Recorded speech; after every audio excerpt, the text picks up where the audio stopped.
서로 축복하겠습니다. 2017년도에 들어오신 것을 환영합니다. 진짜로 환영하셔야 되는데 말로만 하시면 안 되는데 마음을 담아서 다시 한번 2017년도에 들어오신 것을 환영합니다. 한 번 더 축복합니다. 새해에 하나님의 복 많이 누리십시오. 할렐루야. 저와 여러분 모두가 그 험난했던 2016년도를 넘어서 2017년도에 들어오게 된 것을 주님의 이름으로 환영합니다. 작년 한 해는 우리가 흔하게 사용하는 그 다사다난이라는 말로도 다 설명이 되지 않는 참으로 힘겨운 한 해였습니다. 그렇게 바닥 중에 바닥을 쳤으니 이제 남은 것은 올라가는 것 뿐입니다. 국가적으로 문제가 됐던 일들 이제 하나씩 해결되어 가기를 바랍니다. 아울러 저와 여러분의 삶에서도 또 우리 교회가 주님의 비전을 향해 걸어가는 그 발걸음에도 목자 되신 하나님의 인도하심이 확실하고 풍성하게 나타나게 되기를 주님의 이름으로 간절히 축원합니다. 이렇게 막 시작한 2017년도 새해맞이 예배를 위해 제가 준비한 말씀의 제목은 말씀의 내비게이션이 필요한 시대임을 알게 하소서입니다. 오늘은 제가 개인적으로 매우 좋아하는 전도서 7장 14절 말씀을 먼저 보려고 합니다. 구약 954쪽인데요. 본문은 잠깐 책갈피 해놓으시고 바로 옆에 있는 전도서 7장으로 잠깐 다녀올까요? 14절 말씀 954쪽입니다. 우리 함께 봉독해 보려고 합니다. 전도서 7장 14절 봉독해 볼까요? 형통한 날에는 기뻐하고 곤고한 날에는 되돌아 보아라. 이 두 가지를 하나님이 병행하게 하사 사람이 그의 장래일을 능히 헤아려 알지 못하게 하셨느니라. 아멘. 할렐루야. 이 말씀에는 하나님께서 저와 여러분 그리고 이 땅의 모든 인생들에게 허락하시는 이 상반된 두 가지 일이 언급되고 있습니다. 그것은 형통함과 곤고함입니다. 이 두 가지는 서로 대조적이지요. 자, 형통하다면 그는 곤고한 사람이 아닌 것이죠. 곤고하다면 그는 형통한 사람이 아닙니다. 분명히 이 두 가지는 서로 상반된 상황들입니다. 하나님께서는 전도서 기자를 통해 이 두 가지의 일들이 인생의 무대 한복판에서 병행해서 일어나게 될 것이다 말씀하고 있습니다. 또한 각각의 일들을 만날 때마다 우리가 어떻게 반응해야 할지도 가르쳐 주셨어요. 형통한 날에는 어떻게 하라고 하셨습니까? 그저 기뻐하면 됩니다. 감사해 하고 즐거워하면 된다는 말씀이에요. 참 쉽지요? 하지만 곤고한 날은 어떻습니까? 그날에는 되돌아봐야 합니다. 왜 나의 인생에 이런 곤고함이 찾아왔는지 살펴야 한다는 거지요. 내가 겪고 있는 곤고함이 갖고 있는 의미와 가치를 발견해야 한다는 겁니다. 어디 그뿐입니까? 내가 겪고 있는 곤고함의 상황을 꽉 끌어안고 하나님을 찾아가며 기도해야 하는 것입니다. 전도서 기자는 우리의 인생을 이 두 가지 일들이 교차하는 시간과 공간으로 설명하고 있습니다. 옳습니다. 우리의 인생에는 늘 형통한 날만이 있는 것도 아니요, 늘 곤고한 날만 있는 것도 아닙니다. 하나님께서는 이 두 가지의 상반된 상황을 모든 이들의 인생길에 병행해 놓았습니다. 그런데 적지 않은 사람들이 이와 같은 하나님의 뜻을 제대로 알지 못할 때가 있습니다. 어떤 이들은 자신의 곤고함과 어려움이 마치 일평생 동안 계속될 것처럼 생각합니다. 그런 생각 때문에 자신도 모르게 오만 가지 인상을 쓰게 되고요, 힘겨운 마음의 짐을 한순간도 내려놓질 못합니다. 앉으나 서나 눈물만 흘리고요, 세상에서 자신이 가장 불행할 거라는 생각을 떨쳐내질 못합니다. 참으로 속상하고 안타까운 일입니다. 혹 우리 중에 2017년 1월 현재 그러한 곤고함의 자리에 앉아있는 성도가 있다면 꼭 기억해 주십시오. 당신의 그 곤고함은 결코 평생 계속될 일이 아닙니다. 지금 겪고 있는 그 곤고함 뒤에는 반드시 형통한 날이 있습니다. 아마도 어쩌면 만에 하나 그럴 수 있다가 아니에요. 반드시입니다. 따라서 곤고한 날에는 낙심만 하고 있으면 안 됩니다. 그 곤고함을 형통함으로 바꾸시는 하나님을 기대하고 기도하면서 그 상황들을 헤쳐나가는 지혜를 발휘해야 하는 겁니다. 이것이 곤고한 날에 우리가 취할 신앙의 태도입니다. 그렇다면 형통한 날은 또 어떻습니까?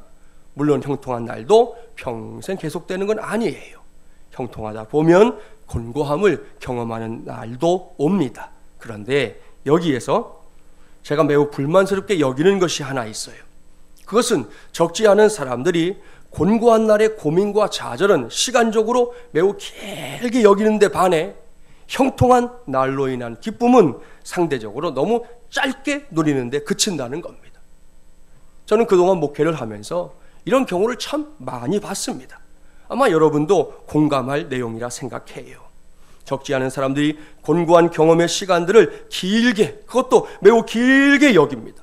마치 끝이 보이지 않는 긴 터널 속에 들어가 있는 것처럼 생각하는 것이죠. 그러다 보니 그 터널에서 좀처럼 빠져나오려고 하질 않습니다. 상대적으로 형통한 경험들은 그 생명력이 너무 짧습니다. 지난 주일에 만났을 때 자신의 형통함의 경험을 들뜬 마음으로 간증하던 사람이 채 하루도 되지 않아 풀썩 주저앉아 버리는 것을 볼 때가 있다는 것이지요. 저는 이것이 불만이에요. 여러분, 기왕이면 거꾸로 되어야 하는 거 아닙니까? 어차피 두 가지가 병행하는 인생길이라면 그런 인생이니 곤고함을 경험하는 시간들은 짧고 형통함을 경험하는 시간들은 길어야 하는 거 아니냐는 말씀이에요. 동의하십니까? 네, 동의한 사람들만 두 사람씩 짝을 지어보세요. 연습하겠습니다. 연습. 자기 짝꿍하고. 자, 오른쪽에 있는 사람이 질문을 하셔야 돼요. 뭐라고 질문하냐면 곤고함은 이렇게 질문해요. 그럼 왼쪽에 있는 사람이 어떻게 하실래요? 곤고함은 길게 할래요? 짧게 할래요? 짧게죠? 예, 짧게 이렇게 하셔야 돼. 다시 오른쪽 사람이 형통함은 그러면 왼쪽 사람이 답을 해야 돼. 어떻게 해요? 길게. 자, 잘하는지 보겠습니다. 자막에도 띄워주세요. 이분들이 또 헷갈려. 보여줘야 돼. 예, 자, 자, 곤고함은 오른쪽부터 시작합니다. 시작. 그 다음에 졸리시군요 지금. 에? 졸리셔. 자, 제대로 해야 돼요. 질문도 크게 하셔야죠. 크게. 곤고함은, 형통함은 이러면 어떻게 해요? 그러니까 답을 제대로 못하잖아요. 다시 저하고 여러분이 한번 해봅시다. 제가 먼저 할게요. 곤고함은, 형통함은 잘하시잖아요. 봐 이렇게. 자, 자기 짝꿍하고 다시. 자, 오른쪽부터 시작. 네, 잘하셨어요. 자, 이번에는 왼쪽에서 시작해서 왼쪽에서 먼저 시작.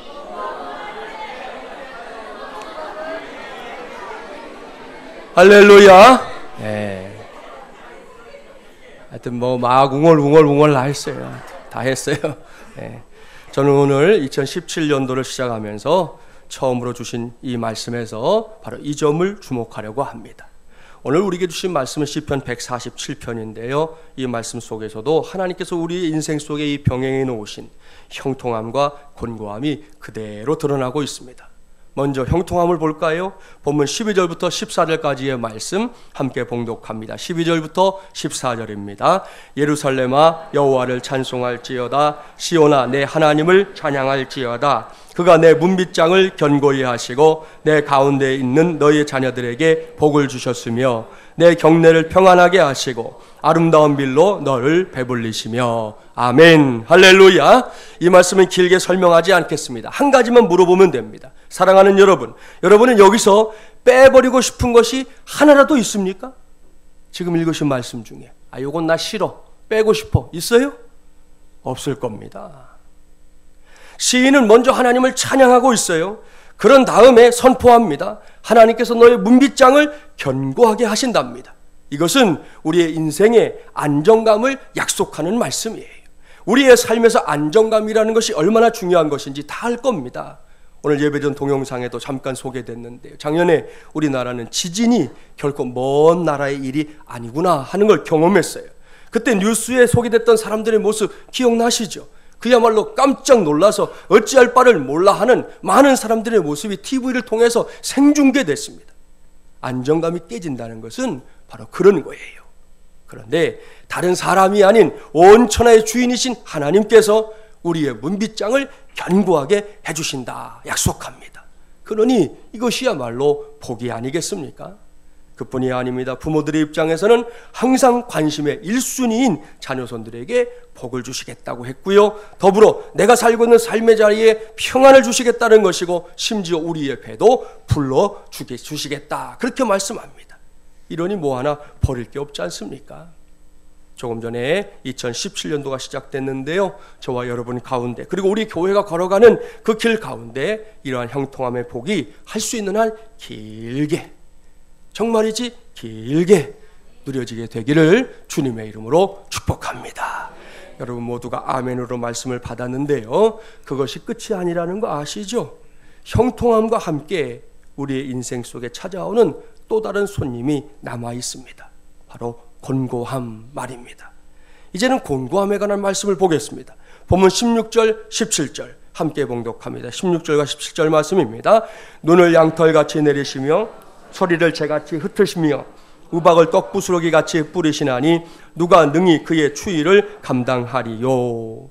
지난 며칠 동안 온도가 뚝 떨어져서 덜덜 떨었던 적이 있었을 텐데요. 이 말씀을 보니까 더 덜덜덜덜 떨립니다. 무슨 말씀입니까?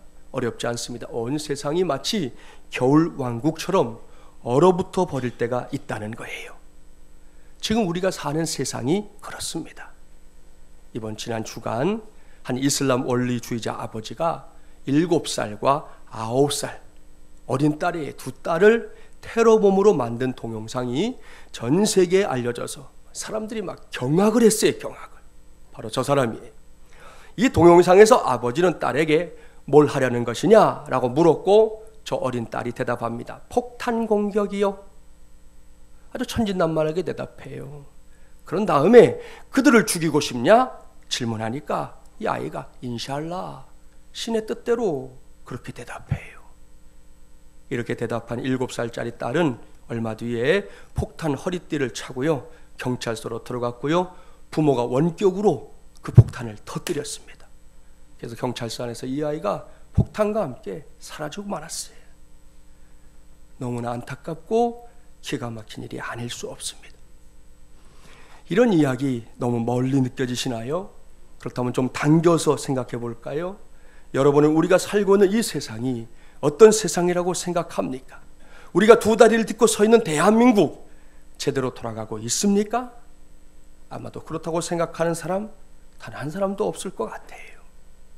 세상은 요지경이라는 유행가의 가사처럼 지금 우리가 살고 있는 이 나라 안에는 이해할 수 없는 일들이, 받아들일 수 없는 일들이, 분노하게 되는 일들이, 속으로 끙끙 앓게 되는 일들이 끊임없이 이어지고 있는 중입니다. 지난 한 해 동안 우리 국민들이 가장 많이 부르거나 들은 노래가 아마도 가수 전인권 씨의 걱정하지 말아요 그대라는 노래일 겁니다. 세상이 너무 우울하고 답답하다 보니 많은 사람들이 이 노래의 가사 때문에 위로를 받고 또 힘을 얻곤 했다는 건데요. 이 가사대로 과연 우리가 사는 세상이 아무런 걱정 없이도 돌아갈 수 있는 세상인지 묻지 않을 수 없습니다. 결코 그렇지 않아요. 제가 언젠가 소개했었던 팁의 속담 기억나십니까? 걱정을 해서 걱정이 없어지면 걱정이 없겠네. 이 속담은 그야말로 걱정을 해도 걱정이고 걱정을 안 해도 걱정일 수밖에 없는 우리의 인생사를 콕 집어서 말해주고 있는 겁니다. 그러니 이렇게 걱정과 걱정으로 이어지는 세상을 어떻게 살아야 하는 걸까요? 이제 막 새해가 되었다고는 하지만 이 새해가 골치 아플 정도로 힘들고 어려웠던 지난 2016년도를 완전히 단절하고 시작되는 새해가 아니라는 거 다 아시죠? 그렇습니다. 지난 연말이 되기 전부터 사람들의 마음과 생각이 이전보다 더 꽁꽁 얼어붙어 버렸습니다. 여기를 가도 저기를 가도 그렇습니다. 이 사람을 만나도 저 사람을 만나도 마찬가지입니다. 심지어 하나님의 백성인 성도들의 심령까지도 얼어붙어 가고 있는 시절입니다. 한마디로 말하면 어디로 가야 할지 무엇을 해야 할지 모르는 그런 시절이 되고 말았다는 말씀이에요. 그런 가운데 맞이한 2017년도입니다.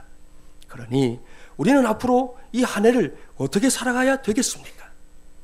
여기서 제가 여러분에게 소개하고 싶은 것이 바로 이 말씀의 내비게이션입니다.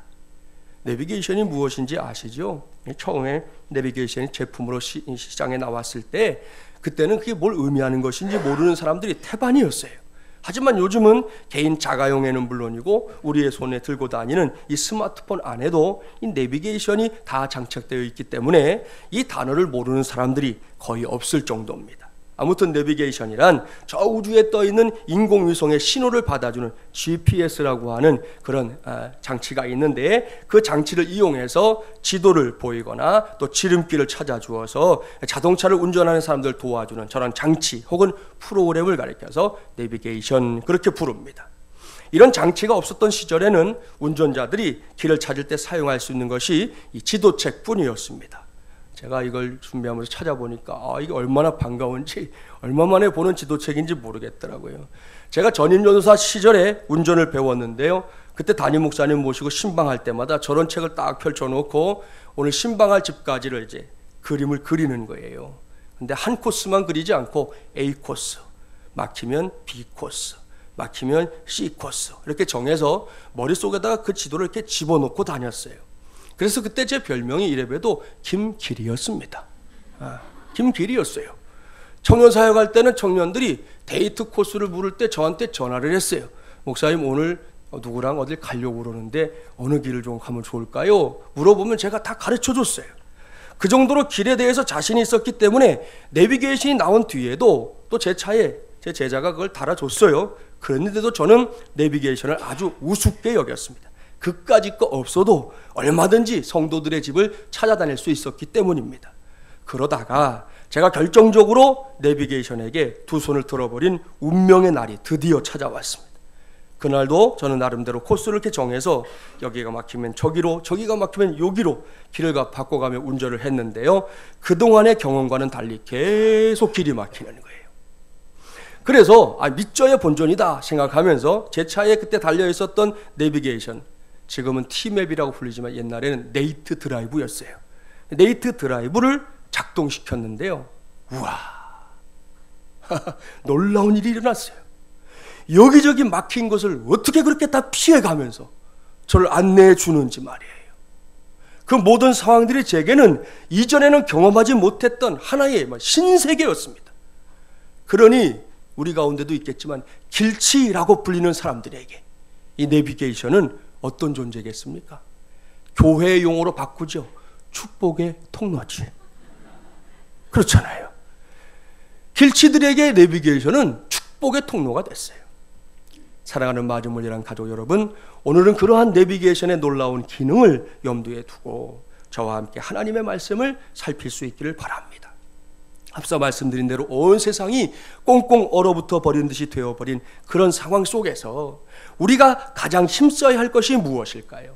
세상을 얼어붙게 만든 이들을 향해 비난의 손가락질을 쉬지 않고 해대는 것일까요? 너도 한번 당해봐라 라고 말하면서 분노의 불길을 쉬지 않고 일으키거나 쏟아내는 걸까요? 그런 것도 아니라면 속 시끄러운 것은 이것도 저것도 다 싫으니 세상이 어떻게 돌아가든 말든 상관하지 않고 내 길만 가면 되는 걸까요? 이런 것들이 나름 방법이 될 수 있을 겁니다. 실제로 그렇게 살고 있는 사람들, 우리가 살고 있는 이 땅에 있습니다. 그것도 많습니다. 이런 현실 속에서 단언해서 말씀드립니다. 하나님의 자녀요, 예수 그리스도의 제자로 살아가기 위해 몸부림치고 있는 우리의 선택은 좀 달라야 합니다. 그 다름을 위해 우리가 가장 힘쓰며 헌신의 힘을 기울여야 할 일을 한 가지 소개하는데요, 그것은 하나님의 말씀을 내게, 우리에게, 그리고 이 땅에 보내달라고 간절하게 구하고 또 간절하게 구하는 것입니다. 그러면 하나님은요, 말씀을 보내주십니다. 반드시 보내주십니다. 그렇게 보내주신 말씀의 내비게이션을 따라 나아가면 거기에 승리의 길이 있을 줄 믿습니다. 오늘 주신 말씀이 그것을 가르쳐줘요. 본문 18절 말씀 우리 한 절 함께 봉독해 봅니다. 18절입니다. 그의 말씀을 보내사 그것들을 녹이시고 바람을 불게 하신즉 물이 흐르는도다. 아멘. 할렐루야. 사랑하는 마주물리랑 가족 여러분, 이 말씀을 잘 보십시오. 이 말씀을 꼭 아멘으로 받으십시오. 하나님께서 우리를 위해 행하시는 일이 많다는 거 아시죠? 찬송으로 소개해 볼게요. 하나님은 너를 지키시는 자 너의 우편에 그늘 되신 함께 할까요? 낮의 해와 밤의 달도 너를 해치 못하리. 하나님은 너를 지키시는 자 너의 환난을 면케하시니 그가 너를 지키시리라. 너의 출입을 지키시리라. 눈을 들어 산을 보아라. 너의 도움 어디서 오나. 천지 지으신 너를 만드신 여호와께로다. 아멘. 잘 아시죠? 다 아시죠? 하나님은 가만히 있는 분이 아닙니다. 하나님은 바쁜 분입니다. 금방 찬송을 불러봤지만 우리를 지키시기 위해 행하시는 일들만 살펴봐도 얼마나 바쁘신지 알 수 있습니다. 이 찬송은 시편 121편을 가사로 만든 찬송이잖아요. 성경을 직접 보면 하나님께서 우리를 위해 하실 일들이 얼마나 많은지 졸지도 아니하시고 주무시지도 아니하신다, 그렇게까지 말씀하고 있을 정도입니다. 이렇게 여러 모양으로 분주하신 하나님이지만 그래도 가장 먼저 하시는 일이 따로 있다는 거예요. 그것은 바로 하나님의 말씀을 하나님의 사람들에게 보내주시는 것입니다. 그러면 어찌 된다고 했습니까? 하나님께서 보내신 말씀이 모든 얼어붙은 것들을 녹일 거라고 했습니다. 그래서 얼어붙었던 땅에 다시금 생명의 물이 흐르게 될 것이다 말씀했습니다. 이것이 말씀의 역사입니다. 이것이 말씀의 능력입니다. 그러니 저와 여러분이 요즘 같은 때 우리에게도 말씀을 보내달라고 구해야 되겠습니까? 안 구해야 되겠습니까? 구해야 됩니다.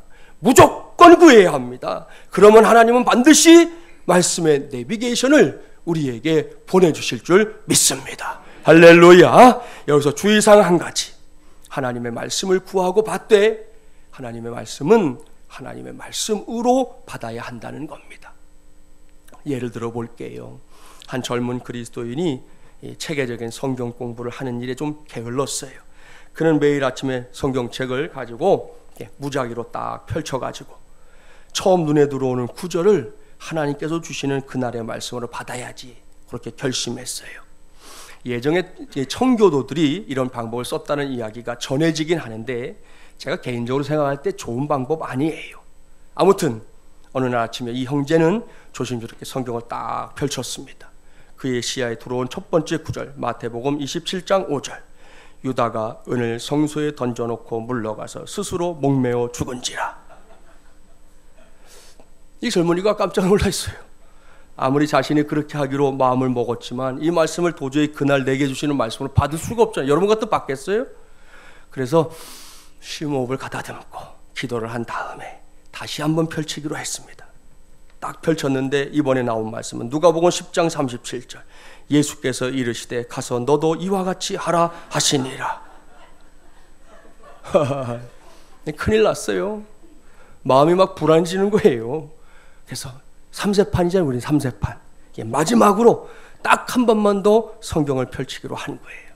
마지막으로 생각하고 딱 펼쳤는데 요한복음 13장 27절.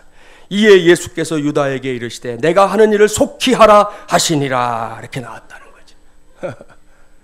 사랑하는 여러분, 이 친구가 얼마나 시겁했겠습니까? 여기서 얻을 교훈이 있지요. 성경을 이렇게 이해하면 안 된다는 거예요. 성경이 무슨 점을 치는 도구입니까? 매일의 운명을 가르쳐주는 책입니까? 아닙니다. 꼭 기억하십시오. 하나님의 말씀은 어디까지나 하나님의 말씀으로 받아야 합니다.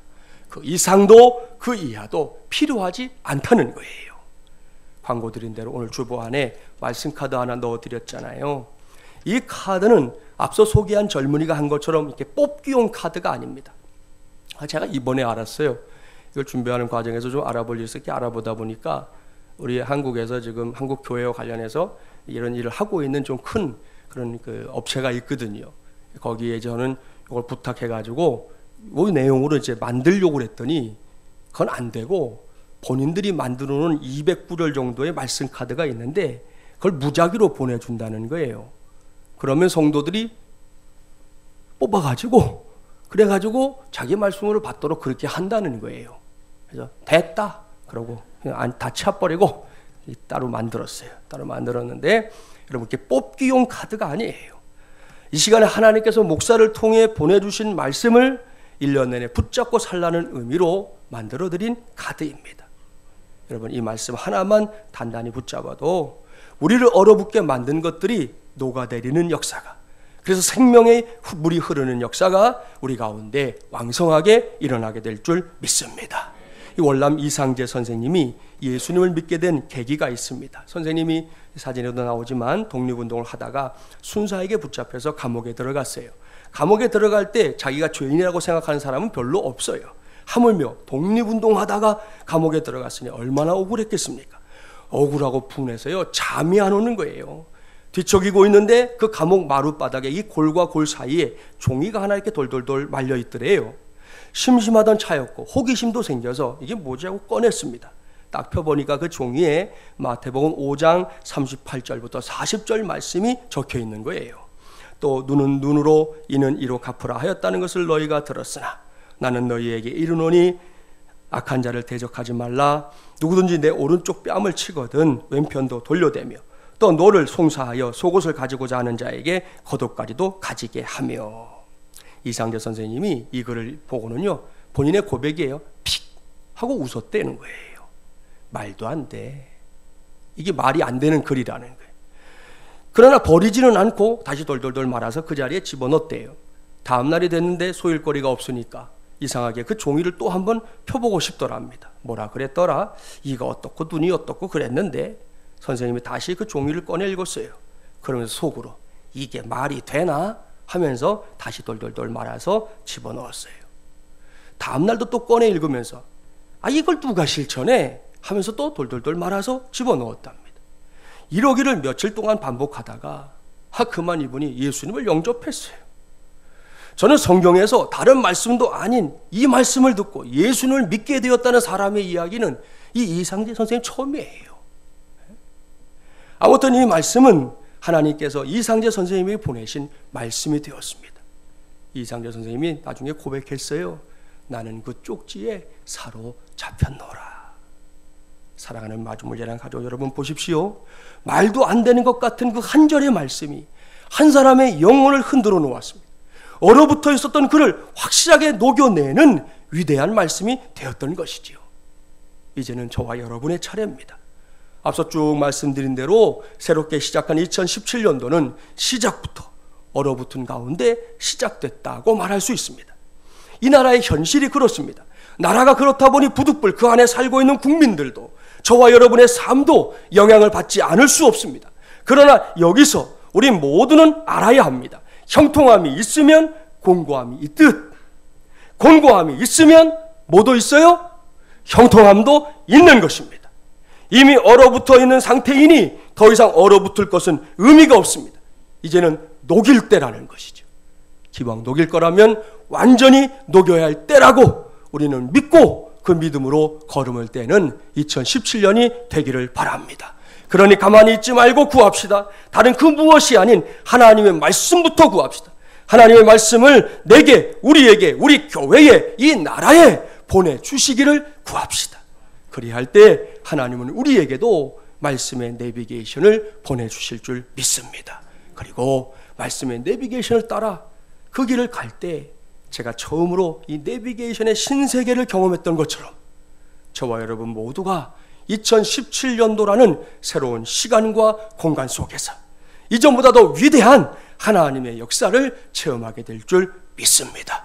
바로 그 믿음으로 2017년도를 향해 담대하게 걸음을 떼는 저와 여러분이 되기를 주님의 이름으로 간절히 축원합니다. 기도합시다.